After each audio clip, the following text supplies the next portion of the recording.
The video you're about to see first aired on the Chat Sports YouTube channel, but so much of our NFL draft coverage is also posted right here on our NFL draft channel. Obviously, free agency about to get going, but then once that's over, it is all draft season, so do not miss out. Hit that sub button right now.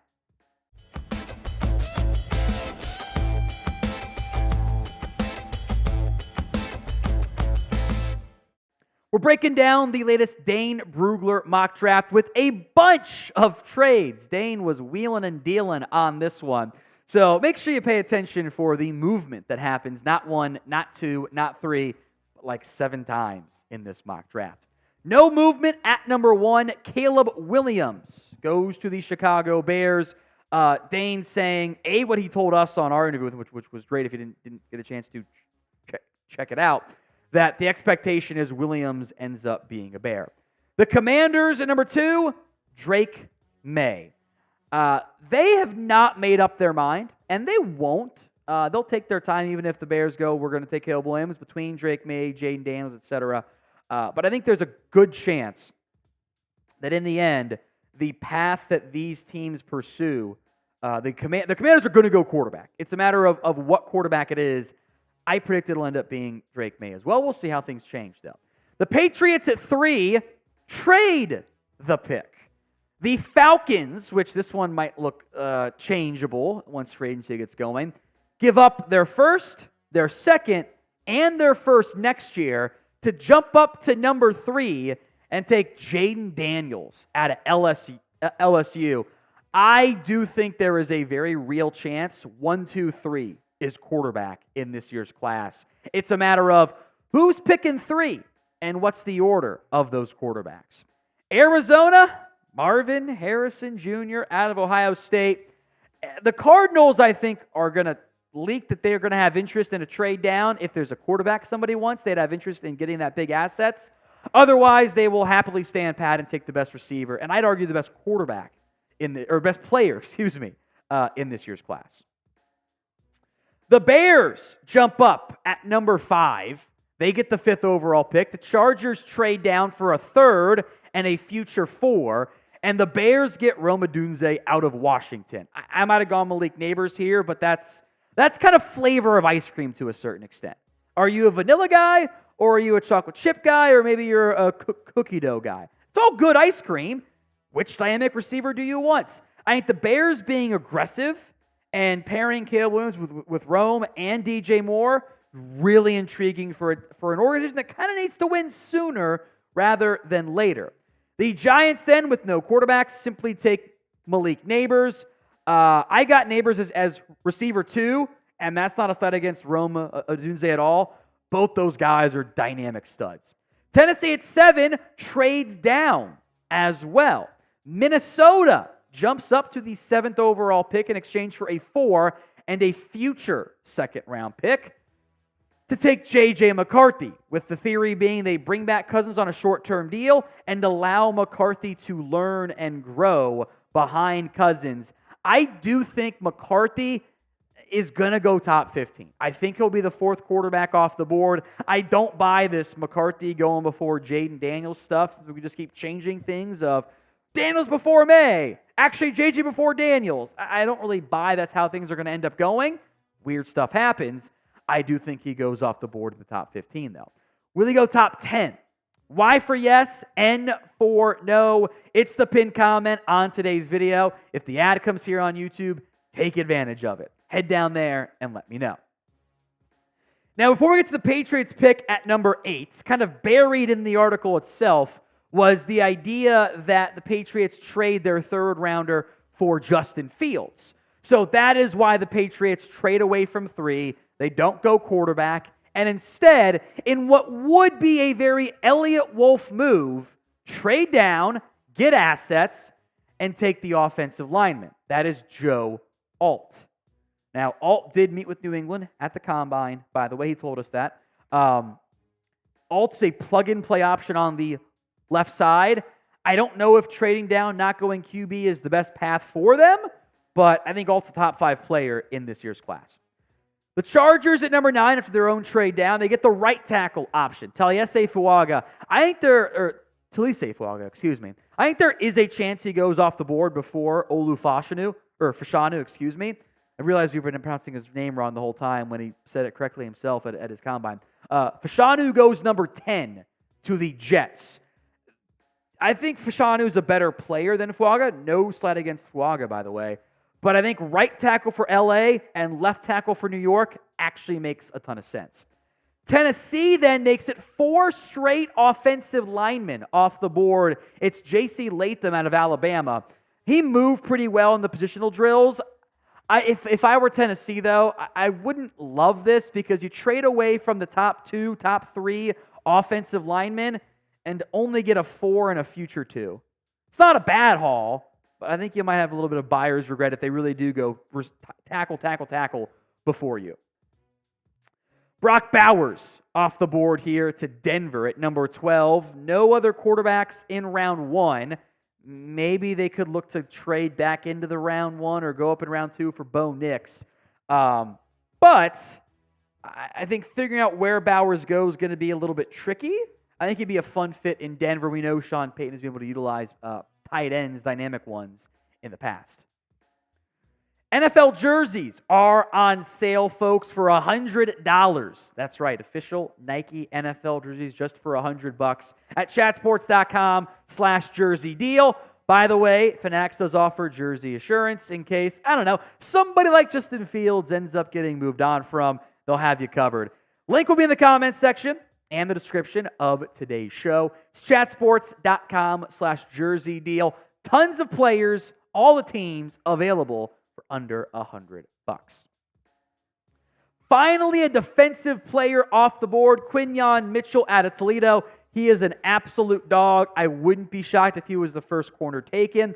If I had to shoot my shot, though, I think Dallas Turner ends up being the first defensive player taken in this year's class. He's off the board here from Dane to the Saints at 14. Their issues are trenches. They need to get more talent there. Turner makes sense. We've mocked Brian Thomas to the Colts before with the mindset of, hey, he's gonna be a great athlete, and he was.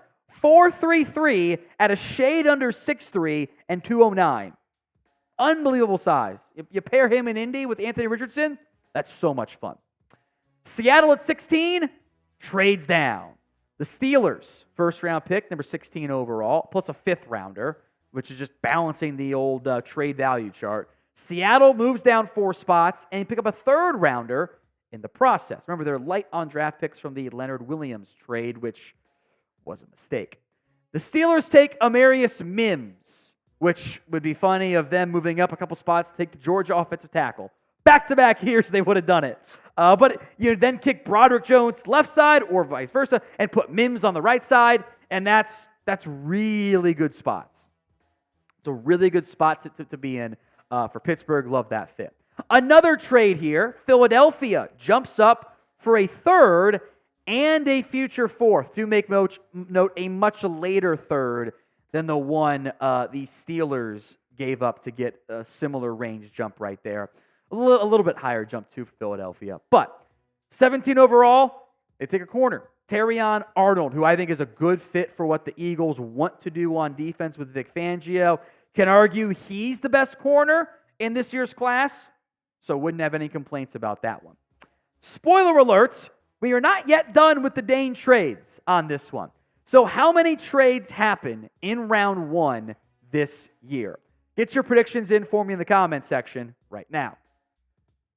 Unfortunately for Cincinnati, 5 tackles already off the board. Instead, they'll go with the top defensive tackle in this mock draft, Byron Murphy out of Texas, who I think would be a nice fit for Cincinnati. The Rams stand pat at 19, simply take Jared Verse out of Florida State. Very good combine testing for him. I think this kind of late teens, worst case early 20s, perfect spot for him. Seattle at 20, Jackson Powers Johnson out of Oregon. John Schneider, 40% of his first-round picks have been offensive linemen. Now, it hasn't been center necessarily, but he's got, I think, some center guard versatility, and O-line is an area of focus for Seattle. Miami at 21, Troy Fontenot. Again, one of these linemen have to slide at least a little bit. There's so many good ones. Fontenot, I think, absolutely could stay at tackle in the NFL. I think he has the length and the ability. But in this scenario, plug him in there at left guard, protect Tua or whoever your long-term quarterback ends up being, and allow the Dolphins to kind of rebuild that offensive line. If you're going to be a quick strike passing game, having a good guard makes a ton of sense for you. And if you want to kick him back out to tackle when Teron Armstead retires, that works as well. Jags trade down and still get Nate Wiggins. The 173 weight is going to be a turnoff for some teams, but also 4.2840. So Jags need quarterback help. Makes sense to me. Houston at 23 takes Liatu Latu. The medicals are uncertain. He will not pass for all teams. That's not how it's going to operate. There's a lot of risk involved there with the not being cleared medically by Washington, cleared by UCLA. Talent-wise, I think he's one, if not the best defensive players in this year's class. The risk at 23, I think, makes it worthwhile. Who do you think will end up being the first defensive player drafted? Sound off for me in the comments section right now. Another one. This time, Buffalo jumps up 4 spots, giving up a 3rd-round pick, getting a projected comp pick in the 6th round back as well, to take A.D. Mitchell out of Buffalo. Now, Dane says he's not sold on Mitchell being a culture fit. There are some times where Mitchell seems to check out a little bit, but the upside is incredibly dynamic. A large human who runs fast normally ends up going pretty early. Cooper DeJean just feels like a Packer. We know the Packers have interest in him, by the way, from our combine conversations. Wouldn't stun me at all there. Graham Barton out of Duke to Tampa Bay here. I don't know if they're going to go interior O-line early again, but I think Barton is a late round 1, early round 2 pick. Darius Robinson out of Missouri. I don't know if he can stay at edge, but I think at minimum he can be a really good kind of, flex piece inside and outside, and that fits what Jonathan Gannon, I think, is looking for in Arizona. So the Cowboys trade down and still find their new left tackle of the future, Tyler Guyton. I know he played right tackle for the most part at Oklahoma. I think he can go over and play left side. Dane agrees on that front. But Guyton at 28 to Dallas. Chop Robinson out of Penn State, number 29 overall. Lions to Lions, right? Robinson's burst is so, that get off is so rare, I kind of feel like someone's going to gamble on him in round 1. Another trade. That's the last one, I promise. The Panthers jump up 3 spots in exchange for a 5th-round pick to take Georgia's Ladd McConkey. And I do think McConkey is a really good fit for what the Panthers need. They need someone who can run routes, get open, and offer some speed. McConkey does all of those things in a very impressive way. He is not, if you comp him to like Wes Welker, you're telling on yourself. That's not how he plays. He's more dynamic. Arizona takes Jordan Morgan. The arm length will make him a guard for some teams. It's sub 33 inches. That's unideal, but maybe you try him on the right side, given your issues over there for San Francisco. And the Chiefs get Xavier Worthy. I do think Worthy ends up going in round 1. We've put him in some round 1 mock drafts previously. Teams are still going to be scared by the fact that he's 165 pounds, but, Al Davis is going to rise from the grave and make the Raiders take him at 13th overall or something. The speed and some of the run after catch stuff, I think, makes him more than John Ross. I think he's more like stretched out Marquise Brown. He's just a taller version of him. And he went in round 1. So grade the mock draft here from Dane Brugler. A, B, C, D, or F. Go ahead and sound off in the comments section. Before we go, the picks for teams that did not have a first rounder from Dane. I appreciate it. I did this too. That's how you should do it. Show some love to the Ravens and Browns, right? Kingsley Suamataia out of BYU. This is, left tackle or right tackle piece for the Ravens. He can do both. And Ricky Pearsall, out of Florida. No first-round pick for the Browns. But adding a athletic receiver makes a ton of sense for them.